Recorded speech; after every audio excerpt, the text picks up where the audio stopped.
देखिए बेटे, आज का हमारा टॉपिक है सोल्युबिलिटी।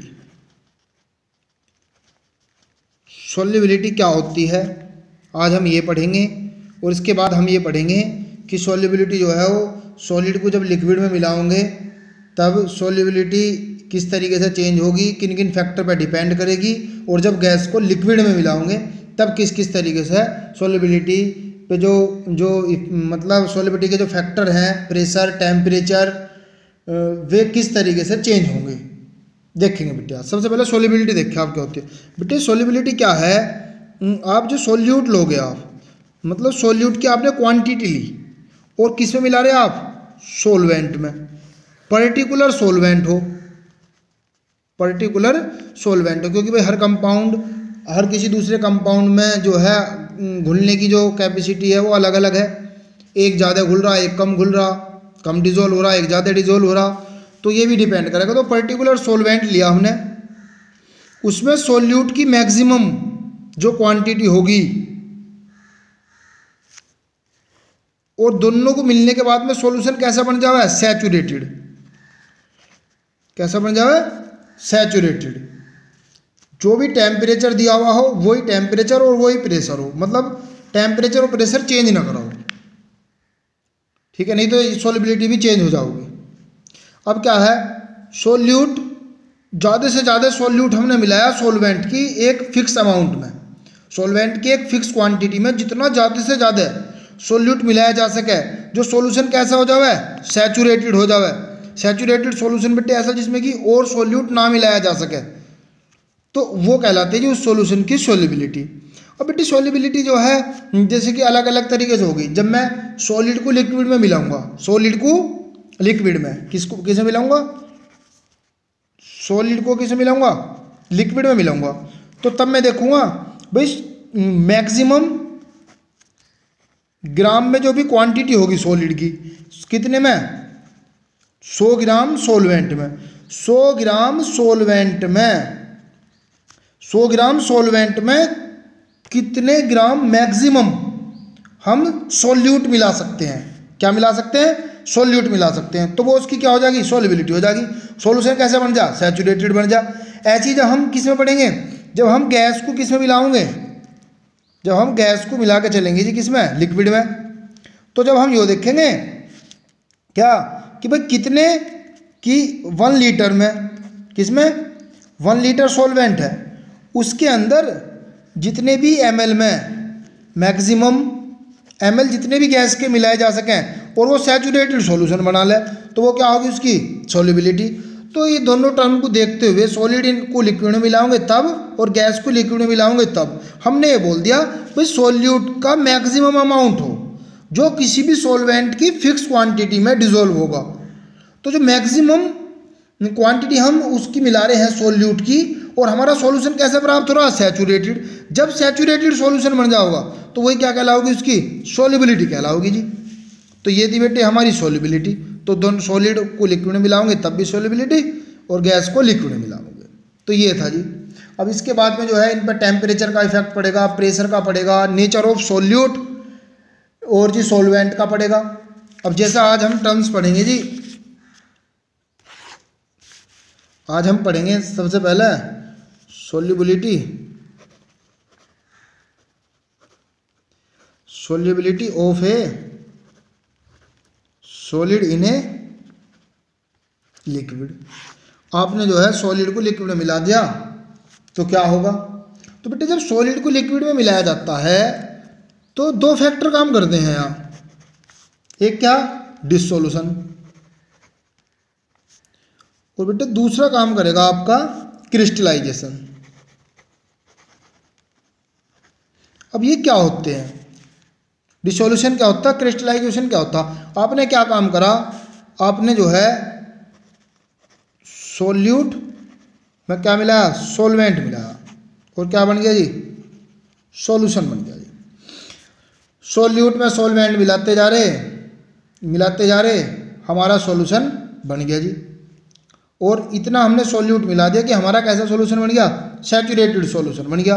भाई हम लगातार जो है कंटिन्यूसली सोल्यूट मिलाते जा रहे हैं सॉल्वेंट में, और हमारा जो है सॉल्यूशन तैयार हो रहा है, और वो भी सैचुरेटेड सॉल्यूशन तैयार हो रहा। और इसमें क्या है, सॉल्यूशन की जो कंसंट्रेशन है वो बढ़ जाओगी, कंसंट्रेशन क्या है, बढ़ जाओगी।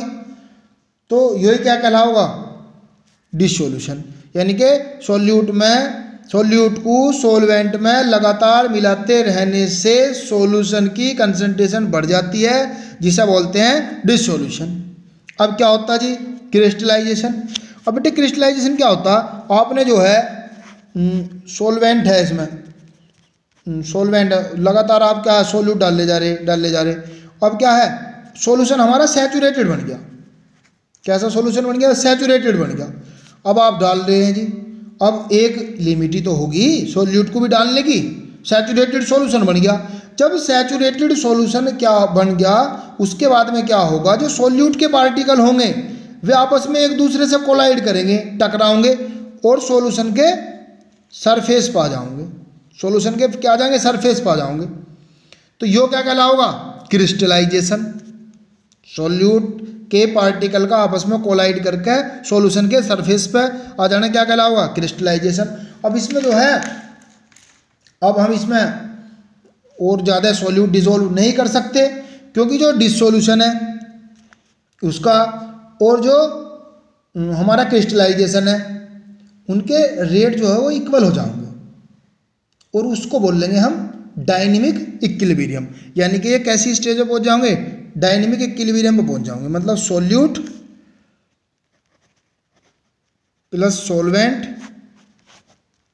डिसोल्यूशन और क्रिस्टलाइजेशन क्या बन गया जी, सॉल्यूशन। तो डायनेमिक इक्विलिब्रियम हो गया, ये हो गया बेटा आपका dynamic equilibrium. Dynamic equilibrium, dynamic equilibrium जहाँ क्या होगा, डायनेमिक इक्विलिब्रियम क्या होगा, जहाँ डिसोल्यूशन और क्रिस्टलाइजेशन का रेट इक्वल हो जाएगा। मतलब उतने ही तो सॉल्यूट के पार्टिकल अंदर जा रहे हैं सॉल्यूशन में, और उतने ही बाद में आपस में टकरा कर सॉल्यूशन के सरफेस पर आ रहे। तो जाने वालों को भी और वापस आने वालों को भी जब रेट इक्वल हो जाए तो उसे बोलेंगे डायनेमिक इक्विलिब्रियम। तो ये है। और अब बेटे इसे जो है, ये तो हमने पढ़ लिया डिसोल्यूशन, दो फैक्टर थे इसमें। अब हम इसे देखेंगे जो फैक्टर हैं, कौन कौन से फैक्टर हैं जो इस पर इफेक्ट डालते हैं। अब हम फैक्टर देखेंगे जी, कौन कौन से फैक्टर हैं जिनसे फर्क पड़ता है जब हम सॉलिड को लिक्विड में मिलाते हैं। जैसे नंबर 1 देखो आप, nature of A solute and solvent. देखो बेटे सॉल्यूट और सॉल्वेंट का नेचर भी बहुत ज़्यादा डिपेंड करेगा। भाई जो पोलर है पोलर में डिजोल्व होगा, जो पोलर है वो तो किस में डिजोल्व होगा, पोलर में। और जो नॉन पोलर है वो किस में होगा, नॉन पोलर किस में होगा, नॉन पोलर में। नॉन पोलर में। अब एक बात बताओ आप, अब NaCl है, NaCl वाटर में तो डिजोल्व होगा बेटे, पोलर में होगा। और ये है जैसे, तो इसमें क्या है, जैसे नेफ्थलीन है आपकी, नेफ्थलीन किस में डिजोल्व होगी, बेंजीन में होगी। क्योंकि ये कैसे हैं, यो भी नॉन पोलर यो भी नॉन पोलर, और यो क्या है, पोलर और पोलर। तो सोल्यूट और सोलवेंट का जो नेचर है वो भी डिपेंड करेगा सोल्युबिलिटी पे। पोलर की पोलर के साथ सोल्युबिलिटी अच्छी होगी और नॉन पोलर की नॉन पोलर के साथ। इसके लिए आपने पढ़ा भी होगा like dissolve, like dissolve like. भाई जो जैसा है वैसे में घुलेगा, जो जैसा है वैसे में ही घुलेगा। उनके अंदर इंटरमोलिकुलर इंट्रैक्शन क्या होगा, सेम होगा। क्या सेम होगा, इंटरमोलिकुलर इंट्रैक्शन। इंटरमोलिकुलर इंट्रैक्शन उनके अंदर क्या होगा, सेम होगा। पोलर पोलर में सेम होगा, नॉन पोलर में सेम होगा। इसीलिए बोला लाइक डिजोल्व लाइक। चलो जी, एक तो ये हुआ। अब दूसरा फैक्टर देख लो जी। दूसरा फैक्टर बेटे आपका जो है वो टेम्परेचर है। देखो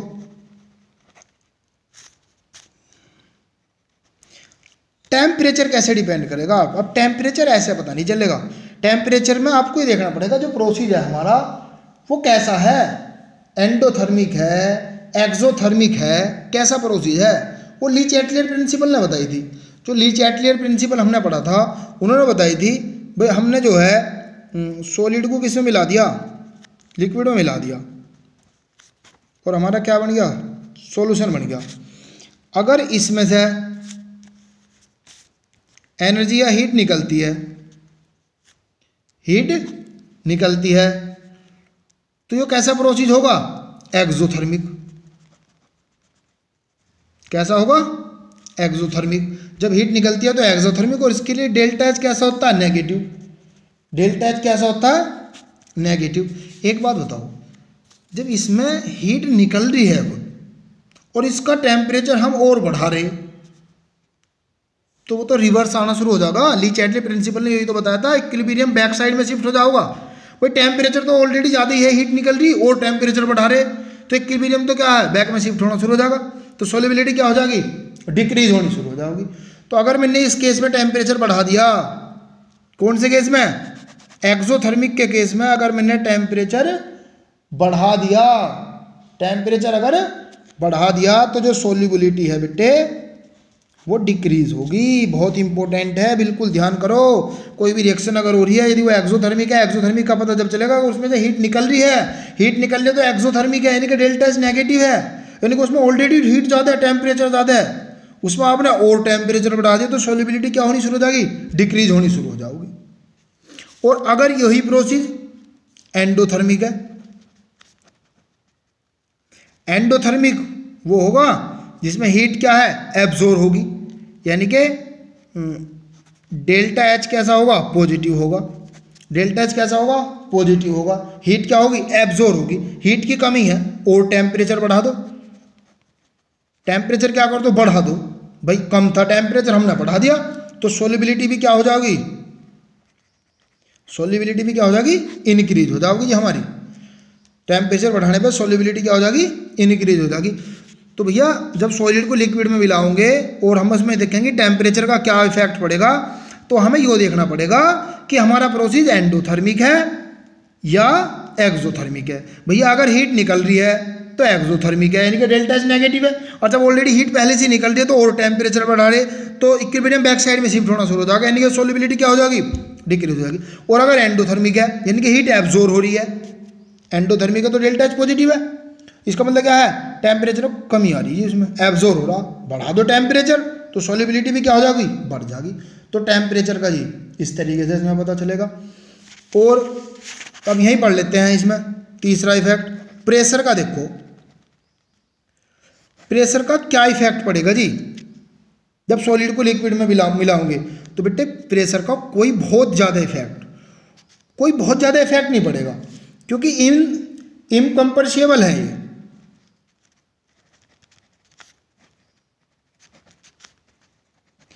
ये क्या है, इनकम्प्रेसिबल है, यानी कि दबाए नहीं जा सकते, ज़्यादा दबाए नहीं जा सकते, इनकी शेप में ज़्यादा चेंज नहीं हो सकता। तो क्या जब सॉलिड को लिक्विड में मिलाओगे तो प्रेशर पर कोई बहुत ज़्यादा इफेक्ट नहीं पड़ेगा, क्योंकि ये इनकम्प्रेसिबल है, इनकी शेप में चेंज नहीं किया जा सकता, ज़्यादा इन्हें दबाया नहीं जा सकता। तो बेटे ये हुए इसके। अब जो है, अब हम पढ़ेंगे solubility of A gas in liquid. देखो बेटे अब पढ़ेंगे हम, सेकंड हमारी टर्म आ गई क्या, solubility of A gas in a liquid.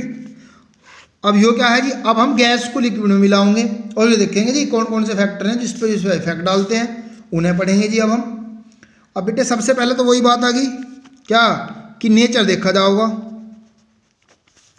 Nature of the gas and solvent.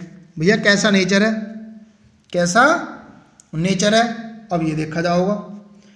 और नेचर में क्या बेटे, अब जैसे वही वाली बात आ गई, लाइक डिसॉल्व लाइक। भैया जो जैसा है वो वैसे में घुलेगा, जिसके अंदर इंटरमोलिकुलर इंटरेक्शन जो है वो सेम है, उसकी सॉल्युबिलिटी क्या होगी, ज़्यादा होगी। अब जैसा आपका हाइड्रोजन है, O2 है, N2 है, ये वाटर के अंदर जो है अगर मैं इन्हें डिज़ोल्व करूँ तो ये बहुत कम डिज़ोल्व हुए हैं, बहुत कम डिज़ोल्व हुए हैं, बहुत ही लेस डिज़ोल्व होंगे। जबकि अगर मैं वाटर के अंदर तुम्हारा NH3 हुआ, ठीक है, और तुम्हारा HCl हुआ, इन्हें डिजोल्व करूँ किसके अंदर तो ये मोर डिजोल्व होंगे, ये ज़्यादा डिजोल्व हो जाएंगे, क्योंकि इन दोनों का नेचर क्या है, सेम है। इंटरमोलिकुलर इंटरेक्शन क्या है, इनके अंदर सेम है, तो वो बात इसके अंदर भी है। तो ये चीज़ें आपको ध्यान रखनी है। और देख लो, जैसे कि हमारा आपका कार्बन डाइऑक्साइड है, कौन, CO2 है, जो इथाइल अल्कोहल के अंदर डिजोल्व हो जाएगा बढ़िया तरीके से। लेकिन अगर CO2 को तुम कहने लगो कि वाटर के अंदर डिजोल्व करो तो इतना बेटर नहीं होगा, मतलब अच्छा नहीं होगा ज़्यादा। इन दोनों की बात करूँ तो यो ज़्यादा बेटर है। तो भैया डिपेंड करता है, जो आपस में दोनों चीज़ें मिलती हैं उनके अंदर इंटरमोलिकुलर इंटरेक्शन कैसा है। अगर दोनों का नेचर सेम है, पोलर पोलर है, नॉन पोलर है, तो उनकी सोल्युबिलिटी क्या होगी, ज़्यादा होगी। ठीक है जी। अब नेक्स्ट देखो जी,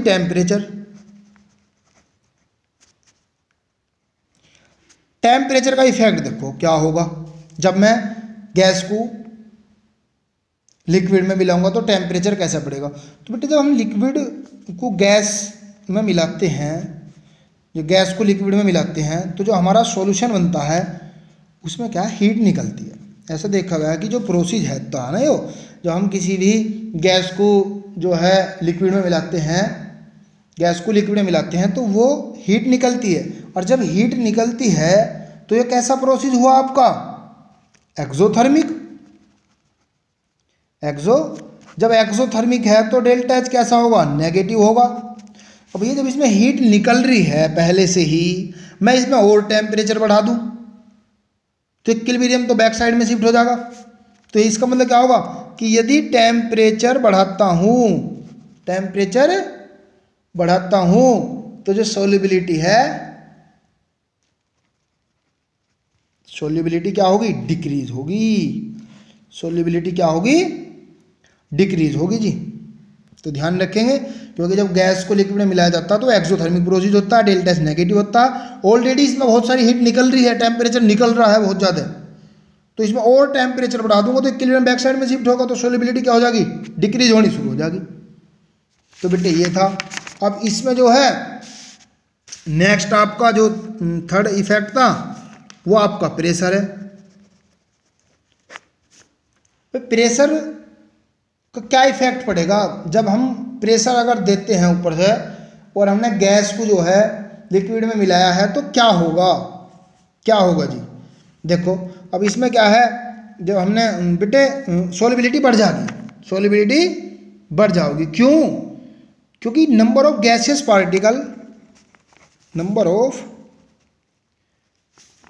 particle per unit volume increase हो जाएंगे। कौन इंक्रीज होगा भाई, जब आप प्रेशर करोगे, किसी को दबाओगे, तो जो पर यूनिट वॉल्यूम है उसमें जो है पार्टिकल बढ़ेंगे, पास आएंगे, उनमें टक्कर होगी, उनकी सोल्युबिलिटी क्या होगी, आपस में ज़्यादा होगी। तो प्रेशर बढ़ाने पर सोल्युबिलिटी इंक्रीज करती है। और बेटे इस बात को बताया था हेनरी ने बड़े अच्छे से, इसने हेनरी ने ऐसे डिफाइन करा था।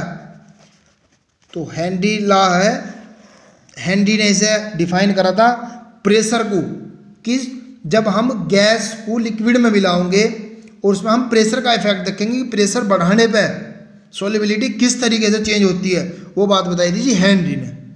तो इसे हम नेक्स्ट वीडियो में हेनरी लॉ पढ़ेंगे और हेनरी लॉ के जो न्यूमेरिकल हैं उन्हें पढ़ेंगे। तो बेटे आपने जो है सही बच्चे लाइक करें, ज़्यादा से ज़्यादा शेयर करें, और बेटे सब्सक्राइब जरूर करें जितने भी स्टूडेंट इसे देख रहे हैं। और बेटे अगर किसी बच्चे को नोट्स चाहिए तो मेरे कॉन्टैक्ट नंबर है 7830241212। बेटे इससे जो है आप नोट्स ले सकते हैं इस नंबर पर कॉल करके। तो बेटे ये आपका आज 2 टॉपिक हम सोल्युबिलिटी पढ़ा, और फिर हमने पढ़ा कि अगर हम सॉलिड को लिक्विड में मिलाएंगे तो सोल्युबिलिटी किस तरीके से चेंज होती है, उस पर टेम्परेचर, प्रेशर और जो नेचर होता है सॉल्यूट सॉल्वेंट का वो किस तरीके से चेंज होता, क्या इफेक्ट पड़ता। और गैस को जब लिक्विड में मिलाते हैं तब क्या होता है जी, जो गैस है और जो हमारा लिक्विड है उनका नेचर किस तरीके से डिपेंड करता है इस पर, टेम्परेचर किस तरीके से करता, प्रेशर किस तरीके से करता। और प्रेशर को अच्छी तरीके से मतलब प्रेशर का इफेक्ट बताने के लिए सॉल्युबिलिटी पे हेनरी ने एक ला दिया था, हेनरी ला, उसे हम नेक्स्ट वीडियो में पढ़ेंगे और उसके न्यूमेरिकल करेंगे।